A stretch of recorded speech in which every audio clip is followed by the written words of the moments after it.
കൂട്ടുകാരി നമ്മൾ ക്യാബേജ് ഇട്ട് കൊടുത്തു.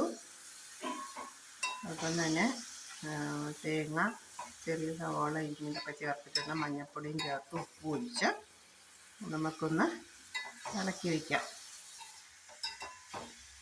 ഒരു 5 മിനിറ്റ് നമുക്കൊന്ന് ഇളക്കി മൂടി വെച്ചിരുന്ന് കഴിയുമ്പോഴത്തേക്ക് നമുക്ക് വെന്ത് കിട്ടും. ക്യാബേജ് പെട്ടെന്ന് നമുക്ക് കറി വെച്ചെടുക്കാവുന്നതാണ്. ഒരു കുട്ടികൾക്കൊക്കെ ആണെങ്കിൽ സ്കൂളിലൊക്കെ കൊടുത്തുവിടാൻ വളരെ നല്ലതാണ്. ക്യാബേജ് കുട്ടികൾക്കൊക്കെ ഇഷ്ടമുള്ളതല്ലേ.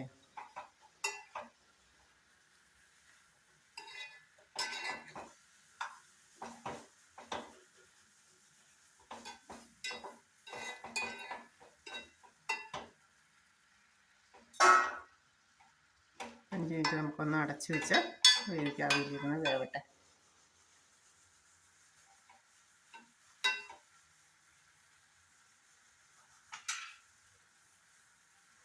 നമ്മുടെ ക്യാബേജ് തോരൻ റെഡിയാക്കി ഇട്ടിട്ടുണ്ട്. സൂപ്പർ ക്യാബേജാണ്.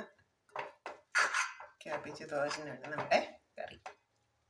ഇന്നത്തെ തോരൻ കറി ഓക്കെ. വളരെ പെട്ടെന്ന് നമുക്ക് തയ്യാറാക്കി എടുക്കാം. കുട്ടികൾക്ക് സൈഡ് ഡിഷായിട്ട് കൊടുത്തു വിടാം. പിന്നെ ജോലിക്ക് പോകുന്ന വീട്ടമ്മമാർക്കൊക്കെ ചോറിന് ഒരു ഒഴിച്ചുകറിയുടെ കൂടെ നമുക്കൊരു തോരനായിട്ട് ക്യാബേജ് വളരെ പെട്ടെന്ന് തയ്യാറാക്കി കൊണ്ടുപോകാൻ പറ്റും. ഓക്കെ.